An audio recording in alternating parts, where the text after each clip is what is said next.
Movie की शुरुआत interrogation room से होती है, जहां एक लड़की से पूछताछ हो रही होती है। ऑफिसर्स कहते हैं कि तुम अपनी मर्जी से सीरिया आई थी। तभी एक ऑफिसर जो कैमरे से सब कुछ देख रहा होता है गुस्से में कहता है, इसे ये पूछे इसने ट्रेनिंग कब और कैसे ली। तब वो लड़की कहती है, हाँ मैं वही समझाने की कोशिश कर रही हूँ कि मैं इंडिया से निकली तो अपनी मर्जी से थी, बल्कि पूरी तैयारी से निकली थी।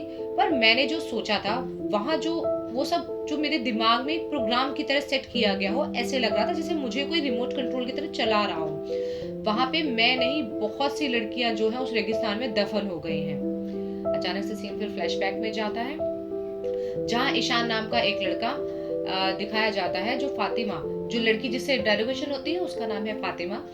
वह उसके साथ बैठी टूट गई रेगिस्तान के बीच जा रही होती है। वहां जगह जाकर के एक गाड़ी रुकती है। तभी फातिमा अपने पति के साथ एक घर में पहुंचती है। वहां उनका स्वागत खुशी से होता है, जिसमें फातिमा औरतों के रूम में बैठी होती है और उसका पति लड़कों के साथ एक हमले की तैयारी कर रहा होता है। उन्हें बॉर्डर पार कराकर दूसरी जगह भेजने की तैयारी पूरी प्लानिंग के साथ हो रही होती है। फातिमा से वहां की औरतें पूछती हैं कि तुम कहाँ से हो। वो बताती है वो हेवन ऑफ अर्थ इंडिया के केरला से है। शालिनी की फैमिली उसकी आगे की नर्सिंग की पढ़ाई के लिए उसे हॉस्टल भेजती है। हॉस्टल में उसकी मुलाकात होती है उसकी रूममेट से, नीमा, गीतांजलि और आसिफा।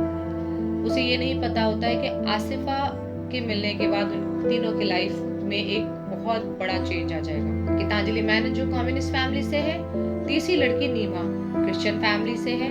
ये लड़कियां केसरगांव के नर्सिंग कॉलेज में एडमिशन के लिए आती हैं, जहां इनकी मुलाकात चौथी लड़की आसिफा से होती है। जब वो कॉलेज के लेक्चर ले रही होती है, तब वहां कोई उनकी चोरी से तस्वीरें ले रहा होता है। बाद में उन पिक्चर्स को एक मौलाना को दिखाता है, जहां एक फोन आता है और कैमरे में देख रहा ऑफिसर कहता है कि उन्हें इसके शालिनी होने का कोई सबूत नहीं मिला। मैं कैसे साबित करूं कि मैं जो कह रही हूँ मैं सच कह रही हूँ। तब अंदर बैठा ऑफिसर पूछता है कि ये बताओ कि आईएसआई कब ज्वाइन किया, कैसे ज्वाइन किया, कैसे ट्रेनिंग ली।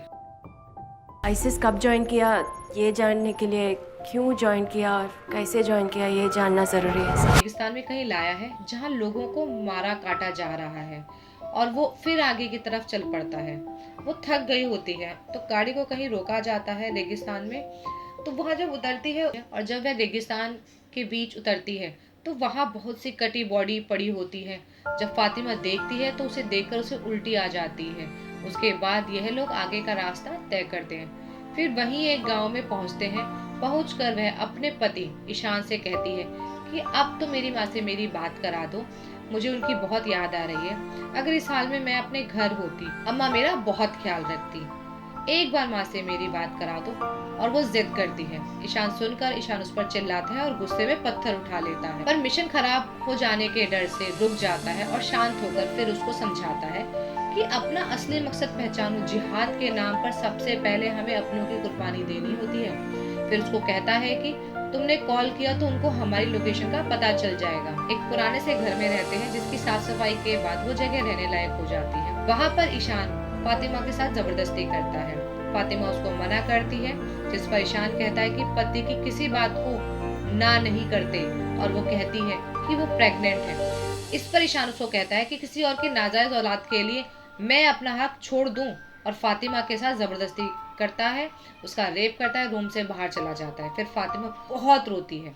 जहाँ ये तीनों दोस्तें डिनर के लिए तैयार हो रही थी, फातिमा अपने दोस्तों के साथ मस्ती कर रही थी, तैयार हो रही होती है, तभी आसिफा उनको कहती है कि बीच के पास मुझे कुछ काम है, नीचे मेरे कजन मेरा इंतजार कर रहे हैं, तुम लोग मेरे साथ क्यों नहीं चलती हो।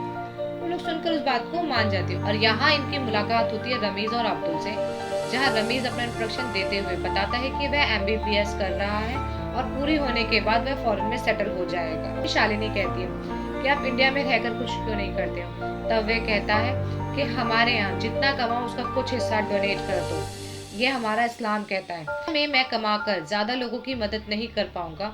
और जो कार ड्राइव कर रहा है अब्दुल, वो वेल नोन बिजनेसमैन है। डिनर के लिए रेस्टोरेंट में जाते हैं, जहाँ रेस्टोरेंट में डिनर करते हुए जब नीमा और आसिफा खाने से पहले प्रेयर करती है, तब शालिनी और गीतांजलि मजाक में कहती है कि हम लोग खाने से पहले नहीं, पर खाने के बाद अच्छा खाना बना हो तो खाना बनाने वाले या माँ को थैंक्स जरूर कहते हैं। बीच में रमीज और अब्दुल फिर वापस आ जाते हैं, डिनर के लिए ज्वाइन करते हैं और फिर वहाँ से निकलकर उस शाम ये तीनों फ्रेंड्स अपनी लाइफ को एंजॉय करती हैं। आसिफा कहती है इस दुनिया को सिर्फ अल्लाह चलाता है, ओनली अल्लाह। कोई इस्लाम या अल्लाह में विश्वास नहीं करता तो उसे दोजख की आग में जलाया जाता है, और जो मानता है उन्हें जन्नत नसीब होती है।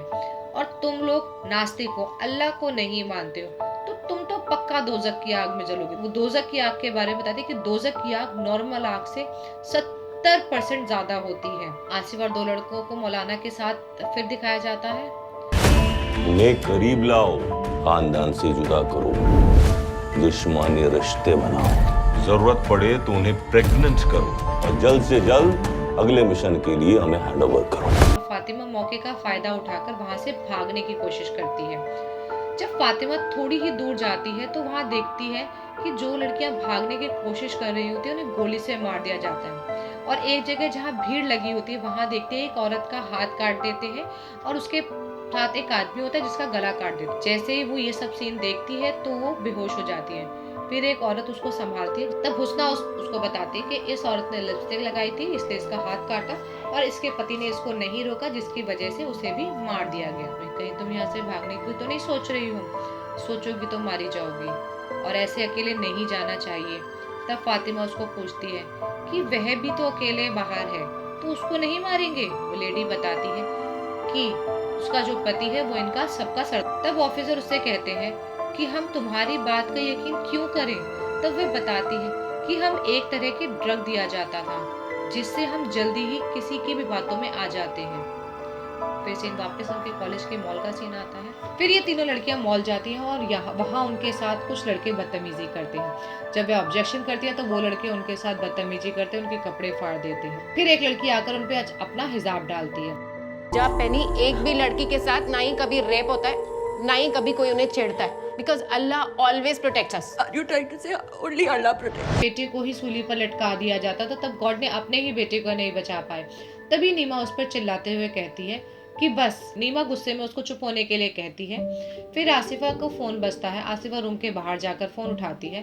फोन पर वह कहती है कि तुम लोगों ने कुछ ज्यादा कर दिया है। मॉल में जो सब हुआ वो सब आसिफा की अपनी एक चाल थी, पर उसके थोड़ी देर बाद ही वह उनको अब्दुल और रमीज के पास ले जाती है और वह उनको हमदर्दी दिखाती है। तभी आसिफा उनको कहती है तो कैसा डॉक्टर है, तो इनकी कोई मदद कर। तब रमीज उनको ड्रग देता है जिससे वो लड़कियां शान महसूस करती हैं। तभी मूवी के एक सीन में इस आदमी को ड्रग की सेल करते हुए दिखाया गया है, जिसे वह कहता है कि इसे न नींद आती है, न भूख लगती है, न प्यास, और अपना मकसद पाने में हम जल्दी कामयाब होते हैं। शालिनी ऑफिसर को वही बात बताती है। तब वो बताती है कि जब मैं यहाँ पहुंची और जब मैंने यहाँ ये सब माहौल देखा, तब ये सब वो नहीं था जो हमें बताया गया था। गुनाह क्या होता है, गुनाह की सजा क्या होती है, मैंने ये हिंदू रिलीजन में कभी नहीं जाना और मुझे मेरे बच्चे की फिक्र हो रही थी। जिस पर शालिनी पूछते तुम्हारा कहना है कि 100 करोड़ लोग गलत हैं। तब आसिफा कहती है कि तुमको कुछ समझ नहीं आ रहा है कि तुम लोग गलत रास्ते पर हो, कि भगवान की पूजा कर रहे हो, मैं तुम्हें सही रास्ता दिखाऊंगी। फिर वह एक लड़की को जन्म देती है जिससे ईशान बिल्कुल खुश नहीं होता है। उसके बाद वह मिशन पर निकल जाता है। इसके बाद वह बच्ची बीमार हो जाती है। तब शालिनी के पास कोई पैसे नहीं होते दवाई के लिए, तो वह अपने पड़ोस वाली लेडीज के पास जाती है और दवाई मांगती है। तभी वह उससे रोते रोते कहती है कि प्लीज मेरी एक बार मेरी माँ से बात करा दो इंडिया में। पहले तो वो लेडी मना कर देती है, फिर काफी रिक्वेस्ट के बाद वह मान जाती है। उसका फोन लेकर वह अपनी माँ को अपने लोकल लैंग्वेज में एक मैसेज करती है और वहाँ से निकल जाती है।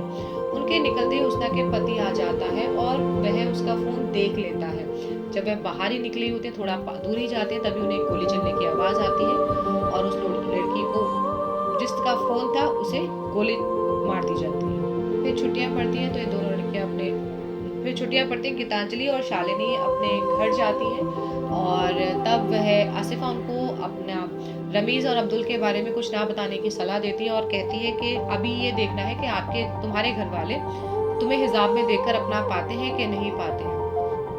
शालिनी को उसके अपने घर ये जाती है और वहां जाकर ये लोग अपने धर्म के खिलाफ बातें करती हैं। तभी जब शालिनी की माँ उसको प्रसाद दे रही होती है तो शालिनी अपनी माँ से प्रसाद लेने से मना कर देती है और कहती है कि तुम्हारे भगवान में अगर ताकत होती वो तुम्हारे पति को बचा लेते। फिर सीन में एक मौलाना है जो बहुत सारी लड़कियों का ब्रेन वॉश करता है। वहाँ पे शालिनी की मुलाकात भाग्यलक्ष्मी से होती है। तब भाग्य लक्ष्मी बताती है कि मैं अकेली नहीं हूँ, मेरी जैसी 48 लड़कियां और हैं जिसमें कि 7 क्रिश्चियन हैं, बाकी सब हिंदू हैं जो अपना घर छोड़कर आई हैं। सेम स्टोरी होती है कि वो लड़कियां मुस्लिम लड़कों से प्यार करती हैं।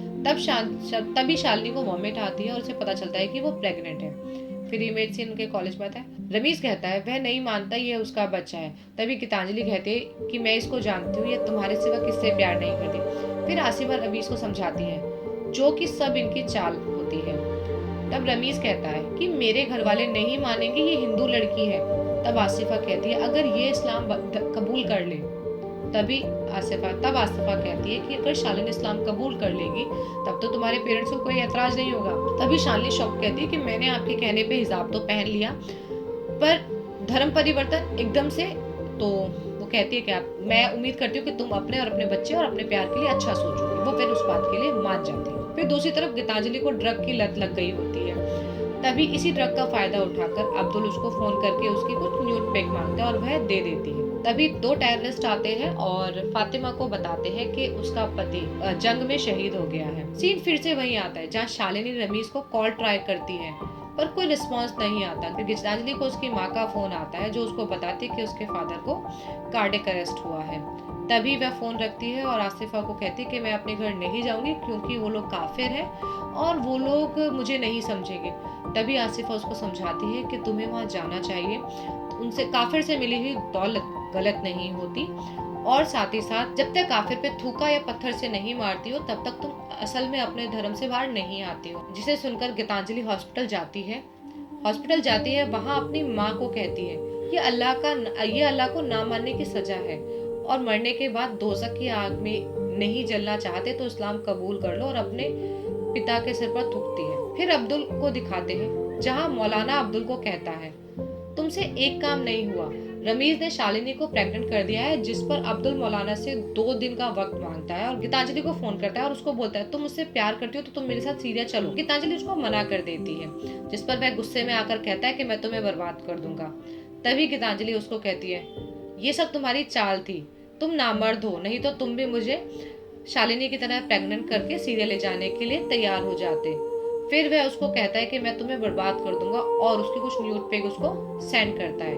शालिनी मौलाना के पास होती है और मौलाना उसको कहता है कि रमीज उसे छोड़कर जा चुका है। तब वह कहती है कि अब मैं क्या करूंगी। तो मौलाना उसको कहता है कि क्योंकि तुमने शादी से पहले जिस्मानी ताल्लुक बनाए थे, इन सब गुनाहों से बचने के लिए तुम्हें एक नेक बंदे से शादी करनी चाहिए। गीतांजलि शालिनी को फोन ट्राई कर रही होती है बट शालिनी फोन नहीं उठाती। तभी ईशान की एंट्री होती है। ईशान से उसकी मुलाकात कराते हैं और उसे बताया जाता है कि वह पहले क्रिश्चियन था। वह उससे निकाह के लिए तैयार हो जाती है। जब अब्दुल उसको धमकी देता है और वह समझ जाती है कि अब्दुल कुछ बड़ा करने वाला है तो वह अपने पेरेंट्स के पास समझ जाती है और उनकी चाल को समझ जाती है।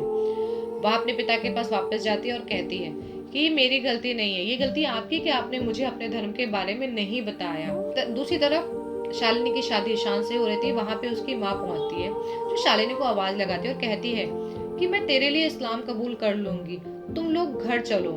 पर शालिनी कोई जवाब नहीं देती और मौलाना के पास वापस चले जाती है। तभी आसिफा उसकी माँ को समझाती है कि वह अपने घर चले जाए, शालिनी नहीं जाएगी और उसकी माँ को वहां से भेज देती है। तभी शालिनी की माँ गीतांजलि को फोन करके कहती है कि शालिनी मेरे साथ क्यों नहीं आई। तब गीतांजलि शालिनी की मदर को बताती है कि शालिनी प्रेग्नेंट है। अब्दुल जो है गीतांजलि की न्यूड तस्वीरें सोशल मीडिया पे वायरल कर देता है, जिसे देखकर गीतांजलि सुसाइड कर लेती है। तभी कैमरे वाला ऑफिसर उससे पूछता है कि तुमने आर्म्स की ट्रेनिंग दी गई थी क्या।